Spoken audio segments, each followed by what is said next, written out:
Welcome to the morning show. Yeah. The Big Show with Glenn and Angel on Kiss 92. Good morning. Sometimes getting out of bed in the morning is a lot to deal with all at once. Good morning, Singapore, and welcome to your therapy session. It's Tuesday. That's why we have our award-winning psychologist from the therapy room, Dr. Geraldine Tan, with us. Good morning, Jerry. Good morning. I didn't realize that it was a therapy section every Tuesday. It is everyone's therapy session. Yeah, that's why we call it Therapy Tuesdays. Yeah. That's the name. Have you seen FD recently? He's a wreck. Yeah. I mean, he's missing his therapy sessions tremendously. Yep. We miss him too. I miss him. He needs to come back. I don't. All right. So what do we do? Quit bullying FD, Glenn. You can't bully That's someone. exactly my point. Thank you so much for bringing that up. You can't bully someone, especially when they're not here. Yeah, there you go. So today we are talking about bullying. Dr. Jerry. We are talking about bullying, and bullying is the repeated use of power, force, or intimidation to harm, control, dominate another person. When you're powerful, you can bully other people.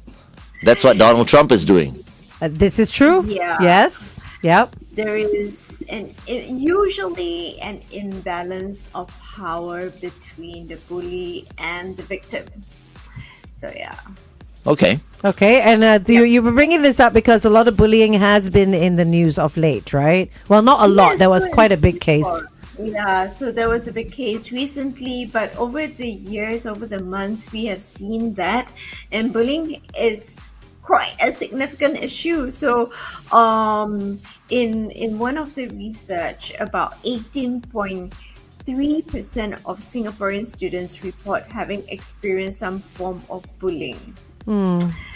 Yeah, and the average is about 10.9%, with the secondary schools reporting higher occurrences. The Big Show says no to bullying. Of course. We say no. But you know, Jerry, that recent case, it was so shocking because the kids were how old? 9 years old? 9 years old. 9 years old, and they were making Threats. putting out death threats to the victim's Mother. I mean, these kids are going to grow up to be psychopaths. They are still young. We can still help them along. But that's the point. They're 9 years old. They're supposed to be playing computer games or playing in the playground or Yeah. doing sports and not bullying kids of any sort at 9. How do you rehabilitate a kid like that? I guess social media really makes it very accessible for all sorts of your reels, your shorts, it doesn't have to be movies anymore, right? So it comes in bite-sized pieces. These children are able to access it, so they are accessing information at a much earlier age. So if we can allow them to gain awareness, so they need to balance that, or we need to balance that with a lot more discernment and awareness at an earlier age also. But Dr. Jerry, things like Instagram, things like TikTok, there is a minimum age. So for the very fact that 9-year-olds are on, okay, maybe it's not Instagram, maybe it's not TikTok, maybe it's YouTube, maybe it's anywhere online or television or whatever it is, but 9 years old is pretty unforgivable. Does this reflect anything on the parents at all? We want to say that it does, but also, it depends on the personality of the child. It depends on, is it a group? Is it, do they act singularly? Sometimes it's also they feel coerced if they do it in a group, right? And all of them have power in numbers. They feel very empowered to come forward to then do an act that maybe another person would enable them and say, yeah, go do it. And they feel very proud that they are able to do it. Okay. All right. Let's continue to talk to Jerry on the Big Show TV. Meantime, here's Sophia Reyes and Alan Walker, Guaro Conron, right here on Kiss 92. So you're talking about things like peer pressure. Yeah. So there's peer pressure. I'm thinking about what you said about the parents. So whilst there are values that parents can impart, I also want to highlight that it happens in the school environment. And the school also is a learning environment, and the school can play a part in helping to shape their values, which the schools are doing. So it's a very collaborative and collective effort by each and every individual as well as adult. So I would also say what is happening to the bystander, to the peers, where their own values, so one child can cause harm, but how come the other 30 plus of them who are standing around are not stepping in? The bystanders. The bystanders, where we are saying that their values, it cannot be all the parents are at fault, right? Or every child has very poor values. So what exactly is taught in schools to discourage bullying? I do know that some of the schools, and I cannot speak for the schools, I only have heard some of the students say that the schools have taught them and created awareness about what bullying is and what to do when they are being bullied. I mean, the major one would be, oh, go tell a teacher. But oftentimes the kids will say, oh, even if I tell the teacher, it's no point. So can we do anything else would be my question. I read this article recently that in Denmark, all Danish schools dedicate 1 hour each week for empathy lessons for students aged 6 to 16. And apparently, over the years, this has brought bullying down to such a low number that apparently it's the lowest in the world. So it's not so much, I think empathy lessons are a great way to start, instead of like, oh, if you see someone bullying, you have to tell a teacher, you have to tell a parent. It's almost like calling out somebody else and creating an environment of people ratting on each other, which isn't necessarily a good thing. Which of late seems to be the way what to go, we're doing. right? Yeah. But empathy started at a young age is definitely something that I believe like MOE should look into, because it really instills other ways of thinking how situations can be handled and how other people may be feeling. Absolutely. So if we don't know already, MOE has rolled that out. The schools are teaching social emotional learning, SEL. So these are actually done during the form teacher lesson. So they have a period with the form teacher, and the SEL is being done during that period of time. So they do have a pocket of time that is covered. But yeah, maybe we can sharpen it, maybe we can improve on it, maybe we can relook about what we can cover during those lessons also. But they are doing that. They are putting in efforts. I think this is quite a joke, actually, because of the fact that this person, who terrorized, a fellow student and a fellow student's parent. Yeah. This terrorist is a 9-year-old. At the age of 9, that's what I'm saying. 9. It's ridiculous. If news of this goes international, we will be the laughing stock. Let me just tell you, if a school cannot even handle a 9-year-old, okay, for bullying to get that far, exactly, it's a joke. Seriously. I mean, you hear about kids that young, say, in the UK with stabbing cases and all that. There are some very, very young kids that it happens in the UK and the US and stuff like that. I mean, that's not the route we want to go down, because if 9-year-olds can do it, that means soon enough we'll be hearing of even younger children starting to bully. And this 9-year-old will be part of the gang. Recently we read about The this 11 this gang in Toa Payoh Toa Payoh. That was a bullying Over the thing as weekend. well, wasn't it? In some form, yeah. Yeah, so many of them kind of like stabbed 2 guys or something like that. I didn't read all the details. Yeah. So this kid is going to grow up to be like one of those.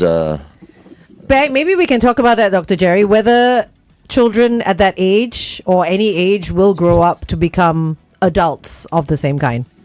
Okay, stand by. Do you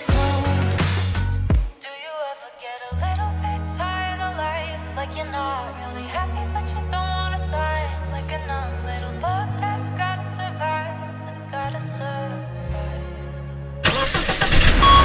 Kiss 92 traffic. On the BKE towards the PIE, just at the exit to the KJE, a vehicle has broken down. Other than that, it's peak hour traffic all over the place. If you spot anything at all, 8855 All right, we're back on The Big Show and The Big Show TV. It's Dr. Geraldine Tan from the therapy room. Good morning, Jerry.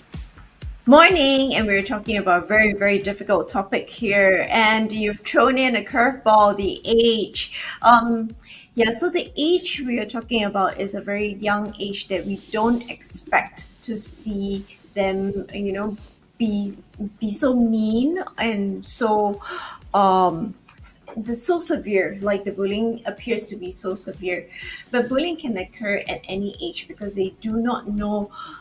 Some of them have no understanding, no awareness of some of the behaviors and how to deal with their environment. So their belief is that I need to behave in a certain way to deal with my environment. Of course, the younger they are, the more ability we have to intervene when they showcase this sort of behavior. So we want to be able to deal with them as young as possible. So I don't think that it is only peculiar to a 9-year-old, but this case got flagged up. So bullying can occur even younger. So we see,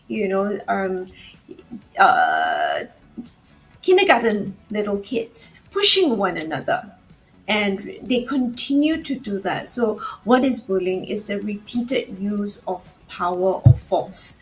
So another little kid, another 3-year-old can be pushing a friend in the playground, and somebody steps in, so it can occur at any age. But Dr. Jerry, I mean, bullying in the playground, pushing a kid over, or whatever might be, happens and has happened since we were kids as well. Yes. But to threaten death to a parent, that is a whole other level. And this kid being 9 years, okay, I'm not pinpointing this child because, clearly this child has already had enough attention on him, her, or the group of them. But to do something like that, clearly they've been bullying for a while. I feel, it's probably been going on for a few years. But what brings a child to want to bully someone of authority like that? Well, one thing that comes to mind is, has this child been stopped? Has it been caught? How have the adults managed the situation? I cannot expect the peers, at this level to then try and stop that behavior. They're probably, so the people or the peers around this kid is probably intimidated also. But what is interesting is that this child, a 9-year-old child, has threatened death, but I don't know whether this child would actually carry out the behavior. Yeah, but you can't take the risk, right? Absolutely, we cannot take the risk. But how come the adult is feeling so intimidated by a 9-year-old? Because that feels very enabling for the child also. That, if I say that, you can feel intimidated. I'm going to say it more. Okay. All right. Let's continue this conversation on The Big Show TV. It is 8:19.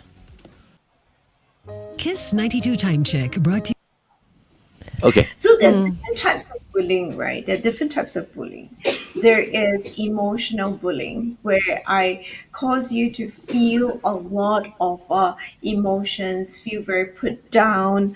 Um, there's verbal, where I call you names, I label you, I would say all sorts of things, I'll gaslight you. There's physical bullying, which we know, the pushing, the shoving, the kicking, the tripping.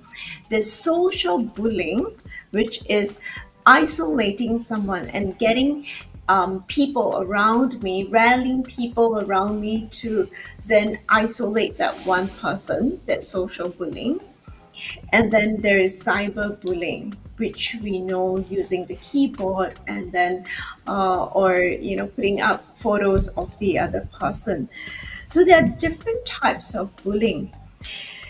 Now, if this is the death threats is just verbal bullying or emotional bullying, and not physical bullying, can then the other person manage it differently? Yeah. We have quite a number of, I'm assuming, parents that have messaged us on Facebook and YouTube. Krishna Raj says parents have the biggest part to play in a child's childhood by talking to them every day, understanding their emotions. You'd be amazed how far small talks go with them to get to know them better and to help them. These days, parents are chasing for grades and money, and they spend way too little time with their kids. Kimberly says someone in the school management level must have been one of the instigators, because how in the world did the child get the number of the parent? Rachel says, indeed, if the school cannot handle cases well, then we really need to look deep within the system. Jason has come on to say, what do we do if it is a teacher who is bullying the child? And Kimberly again came on to say, strangely, the school cited privacy for not organizing the meetup, but the victim's mom received calls right after she reported the matter to the school. So where and how was her privacy protected? Okay, so I want to move away from this case because it is a case that we all have read on the internet, in the newspaper. We do not have enough details. So we cannot just analyze a case without knowing the details. Wait. So what we want... Jerry, Yeah. but would it be fair to say, because look, the school took action, did this, did that, and all that. But to me, if I was in charge, I would go I would like to find out a little bit more about this boy. Why is this boy behaving like this? Is he being abused at home? Yeah. Where is it coming is he from? a spoiled child? Yeah. Maybe his parents spoil him. Is this child abusing the house help, perhaps? Because he seems so comfortable threatening an adult. Yeah. Maybe he's one of those, right? Parents spoil him. He's at home. He Entitled. thinks he's the king of the house. He abuses the maid, hits the maid. I've seen kids do that. Yep. To their maids before. And the parents do nothing. Yep. So things like that. Maybe the school could go okay, let's engage a psychologist or something like that. And over a period of time, let's just dig a little bit deeper, because this is a serious case. A 9-year-old kid, putting out death threats to another parent. We need to get down to the root of the problem. Do they do that with the bullies in schools? Okay, so this is something we always encourage. So I like what Glenn mentioned about, could it be a personality issue? Could it be a clinical issue? And that has to be escalated to a professional, because you're absolutely right. So someone with oppositional defiant disorder, somebody who has more severe ADHD, or undiagnosed sensory issues may present some of these more aggressive or more callous sort of behaviors that needs to be dealt with by and managed by a professional, and we will work with the school. definitely we will work with the school how to integrate and how to manage behavior in a school environment. So clinical disorders are one area that maybe we need to look into, but there are others that don't fall into this category, so others would be they may have been bullied themselves. So in order for them not to be bullied, they become the bully. So they learn how to survive by bullying other people. So others would be, I feel in power, and then I bully. So I've got a whole group behind me. I feel very good about myself, and in order to stay on top, I bully. So we would need the school, or the school counselor to come in, and it may not be very visible to the parents, because with the parents they may only be one or two children at home, but in the school environment there are more children that they can rally around, so the parents actually do not see that. So we cannot only solely blame the parents because they don't see this group dynamics happening in the school environment. The other one is the child, the child with very low self-esteem, or they are very, very scared. So instead of being scared, they become a character that is larger than life, or they hide behind a team bullier, the lead bully. So they also bully, and they learn how to bully, and they are part of that whole group that bully because they're scared that they cannot belong. They don't have attention. So then they become the bully. Mean Girls. So we have The movie Mean Girls. It's crazy what's happening out there, yeah? Kimberly says one of our playgroup's children was also bullied in primary 3. Her assessment book had pages torn up, books thrown into bins, detergent inside her drinking bottle. When her mom reported to the school refused to recall CCTV footage. Avoidance of school principal and head's action was very slow, and she says she felt that the school protects the bullies more than protecting the children bullied. I suggested to her to change to another class, which she didn't want in the beginning because she didn't want her girl to feel that every time she met a challenge, she had to run away from it, until she gave up on the school's investigation and moved her to another class. Sounds ridiculous. Sounds so ridiculous. Why are It the sounds so schools? scary. Why are the schools not taking action? So, okay, we have Terming that has come on. I mean, if the schools are not going to take action, Terming is asking, how should we prepare our children to face potential bullies in school? Yeah, I mean, come on, this is Singapore, man. Yeah, it It's shouldn't like, be happening. If a bully is reported, that bully, action should be taken against that bully straight away. Is it a problem, Dr. Jerry, of the ratio teacher to students in Singapore? Because, I mean, our classes are huge. Our classes are like 40 kids or something like that. I mean, how can one person handle Yeah. 40 children? What's going on? Can all the teachers give us a call or something like that? Yeah. Explain the situation. Text- Why are y'all so useless? Okay, I'm trying to stand on the side of the school, but we really need the school the teachers to call in. I'm going to get calls from my friends now. That's Yeah, I mean, all what right. is the yeah. problem? Tell us, what's the problem? How do is we someone solve it? Yeah. is someone Yes. kind of like Yes. controlling the situation, making it hard for the teachers or whatever? Come on. Yeah. It's like, I mean, from our vantage, it looks awful. okay, it looks she's like it showing can't the be red card controlled. already. I know. Okay, That is stand by. true. Okay, hold on. Going back on air. Got the body John life every day. Now you know my name. I'm anti-fragile, anti-fragile. Anti-fragile, fragile. Anti-fragile, anti-fragile. Anti-fragile, anti-fragile. Kiss 92 traffic. All right, if you're in the Lavender Street area heading towards Bedok or Mountbatten, right before Kallang Road, look out for a broken down vehicle in lane 4. Also on the SLE towards the BKE, another vehicle is having trouble before Upper Thompson Road. On the BKE, a vehicle has broken down at the KJE exit. This is in the direction of the PIE. Wherever you are this Tuesday morning, please stay safe. Welcome back to The Big Show and The Big Show TV. Shout out to my massage therapist, Sky. who bullied me yesterday. But you like Who that bullied kind of my bullying, body right? yesterday. Oh my goodness. You just sucker for the so pain. painful yesterday. I felt like my body was being bullied. But that was a good bully. Okay. That was a good bullying That session. is not. That is not bullying. That is not bullying. That is good pain. That is good pain, and she proceeds to massage her hand. Yes. Need some pain.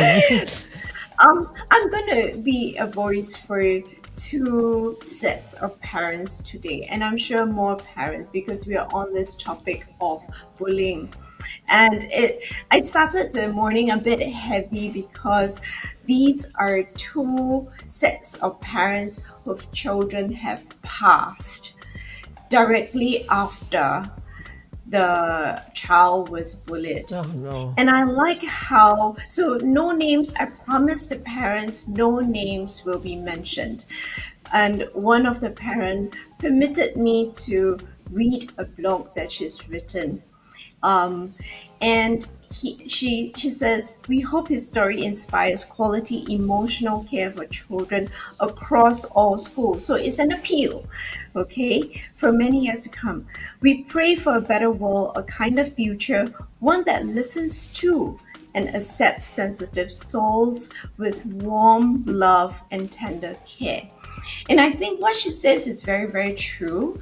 You know, if all of us, you know, can put away all the grades, like one of, the listeners was talking about, put away the grades, put away the materials, and just be a bit more compassionate. So do we need to teach empathy, or can we remind each other to be a little kinder? Yeah. So he's okay. So for this young boy, his death was concluded by the coroner as a voluntary act, and they acknowledge his state of emotional distress. Okay, so I was thinking whether I would read out what transpired, but I think I would not want to read out what transpired. It is in her blog, but I promise I would not share the blog on air. Of course, yeah. So this person was bullied over time. So over the course of that one day, you know, there were several things that was he was made to do. Oh, he was no. not supported by any parent or counselor, and for these two cases, they were told that they were wrong. So the teachers as well as the peers seem to be against these two children. Now, Oh my goodness. that's only one side of the story. Okay, hold on. But- Jerry, let's continue this conversation on the Big Show TV. It's 8:32. Go big. But Dr. Jerry, if I could just interrupt you at this point. I mean, I don't know if you're talking about one boy or two boys that have lost their lives, but they sound like, sorry? Two. Both boys lost their lives. They sound like very sensitive individuals, right? They And are. I think besides teaching compassion and empathy, the narrative of boys being more sensitive and quieter and a little bit more delicate should be changed, because a lot of other boys are brought up to be like, oh, you have to be rough and tough, you know, and if you're soft, then you're a sissy, then you're this and that. But that's not true at all. Yeah, I was brought up like that. Yeah, right. A lot of boys were brought up. My brother was brought up like that, you know. But look at us now. We're the best. So strong. The concept of strength needs to change. It is not just physical strength. Yeah. It is also, you know, emotional sensitivity, and they cannot be faulted for it. So this boy is a very sensitive. So the one that I read out is a very sensitive soul. Now the other boy is also a very sensitive soul, but you know, I was also very appalled because he had written a letter. These two are primary school kids, yeah. He had written a letter, and he had gone to his friends to describe how he was going to die. Oh no. What? but no Oh my action goodness. was taken. Oh, who saw this And- letter though? The The school? friends. The School? friends saw Did the school letter. see the letter? The friends. So the it was only after that. It was only after that, and for this young one, this other young one, he described how he was going to die. He showed the letter to the classmates, and then he gave the letter to another friend to give to someone, or to hand in on Monday or something like that, over a weekend. Yeah. And that very weekend, he ended his Oh life my from God. the home. Yeah, and it is very, very painful. I mean, there is no way, and I cannot take away the pain. I've been seeing the parents, but I cannot take away a pain. How do you take away a pain when you see your child on the ground? Oh God. There's no way. But There's it's no also way. but it's also not normal behavior, right, Jerry? For For- a child to take his own life. No, it There- stems from something. No, no, like it stems from something, but bullying. it's not. I mean, look, we've all been that age before, Hmm. and the ultimate fear is death. You know what I mean? It's like it that's like another level. No, it is. Yeah, yeah. Suicide is not. So could it be that perhaps maybe he was troubled in a different way. Perhaps maybe he needed help from a professional. So why do we focus so much on bullying? Because when you bully another person, or when we are bullied, you feel pushed to a corner. And we know how when we are in a corner, there is no way out. And we have seen, okay, if we have the visual of the 9/11 Twin Towers incident, okay, you see people jumping out of the window. Why? When you're pushed to a corner and you're so desperate, the No only choice. way is down. Yeah. The only way to just end that pain is out. That means out of this world. And that can you imagine the pain that they feel? So the bullet feel that they are so helpless, so powerless, so cornered that they feel they need to end it all. So it's a pain that we cannot understand. It's very, very excruciating that even they may not be able to articulate, especially children in primary school, right? So the one inflicting the pain don't know how severe it is. The one receiving the bully don't know how to articulate how painful it is. And sometimes as the adults, we lose that because we don't see how painful it is. So if you say we all have a part to play in creating a more kinder, compassionate, gentler society. Yeah, we have so many people that are messaging in, but I won't read them all. I guess the one comment that did stand out was, are there any telltale signs? This one's from Eddie. Are there any telltale signs, like facial expressions or whatever it may be, that your child may be subject to being bullied, even if your child is not willing to share? Because these two sets of parents that you're talking about that lost their sons, I'm sure they were very loving parents, and I'm sure they blame themselves every day for not spotting the signs prior to. So how do busy parents try to do their best to see if the same is happening to their children in schools? So for if we can catch it, usually it would be mood changes. Your child is quieter, or your child is more irritable, more angry. So there's a change in that attitude. The avoidance of school. Sometimes they don't want to go to school. Please find out what is happening in school. Don't just assume that they are lazy. Don't just assume that there is a exam on a certain day. Please find out what is happening in school. Sometimes you have damaged school belongings. Your bag is constantly damaged. Your bottle is constantly damaged. Find out what is happening. Don't just blame the child and say that the child is clumsy or lazy or didn't put in effort. The drop in grades. So this is sometimes a very, very big telltale sign where they cannot focus, they cannot perform. But tendency for parents or teachers to say is what? Buck up, do better.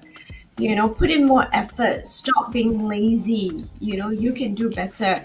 Okay. Maybe there is a story behind the drop in grades. Okay, we're going back on air. Stand by. Blame it on your history. They say it's not your fault. I can't call you crazy, 'cause you could be diagnosed. Oh, I used to love you, but every day I hate you just a little more, more. Kiss 92 traffic. All right, on the PIE towards Tuas before Clementi Road, a vehicle has broken down. Also on the AYE towards the MCE, a vehicle's broken down. Before Buona Vista, avoid lane 4. On the PIE towards Tuas, an accident before Kallang Way. And finally on the SLE towards the CTE, an obstacle on the road before Upper Thompson Road, avoid lane 2. Something fell off a truck. Wherever you are, stay safe. Welcome back to The Big Show and The Big Show TV. We're going to let Dr. Geraldine Tan go in just a while. But, I haven't had, much of a say. But I've just been waiting for this time because I really, really believe in this 100%. All right? I feel that all kids, right, with the help of their parents, of course, parents should enroll their kids for martial arts. Because it builds self-confidence, it creates a healthy mindset, and there's absolutely nothing like it. And it teaches sportsmanship as well, doesn't it? Of course. I mean, and that's really good. The person who takes up martial arts is not someone who will go out there and pick a fight. Yeah. But just that confidence that you can take care of yourself. And really, it builds a very healthy mindset. I mean, I'm so thankful to my late dad for enrolling me. We were doing martial arts together from primary 1. From primary 1, and I remember some people trying to bully me in school and all that. But no, I got punched a few times as well. But did I punch back? No, I didn't.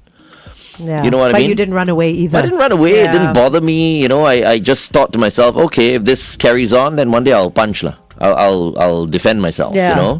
But and it was just me, a primary 2 kid, primary 3 kid, up against a primary 6 kid. That kind of thing. I mean, I was able to go okay, yeah, sure, he's gonna beat me up. He's so much bigger, than me. But he can only beat me up to a certain point before I defend myself. Yeah. You know what I mean? So I really, really think that parents have this very, wrong mindset about, if I get my kids to take up martial arts, then I'm condoning violence. No, it's not true. It is not true at all. Yeah. Really, it's not true. And I can see the difference between mindsets of kids who take up martial arts and the mindsets of kids who don't. Yeah. It's clear. It's clear as day. Trust me. This is something I believe 100% in. Yeah, martial arts is not about violence at it's all. Not. It's not. It's building confidence, and it's all about confidence, even in life. Okay, sorry about that. Yeah. Everyone. It's time to go. You don't have time already. Bye bye. Kidding. Yeah, but yes, sports martial arts is definitely something that we can consider. The other one is also sports. I think sports also introduces similar sort of mindset, discipline, confidence, community, so that any sort of sport also is quite helpful. Yeah, so that's good. I actually got a little fun one because it was so heavy the whole morning. I just wanted to end with something. tips that are a little bit more fun. So I always like to use my hand, right? So we have our 5 fingers. Okay, so so when somebody tries to thumb you down, you change the emotion and tell the person, good for you. You change that emotion immediately. So I just want to use this so it's easier for us to remember. If you feel thumb down, change the emotion. Now, somebody scolds you and berates you is the pointer finger. What can we do? We use it to think. We pause and we think. And we only speak if we need to. So we think. So then it comes to the middle finger. I'm not going to show it on What about the middle finger? Huh? Okay. So somebody tries to show you the middle finger. Reach out for resources. So when you reach out for resources, there's a peace sign and there's Scout's honor. So, you resource yourself. Why you laugh? Oh my God. Glenn's like, she's Such a so girly cute. thing. Why not? I mean, if it helps anyone to remember what to do, I'm going to use it.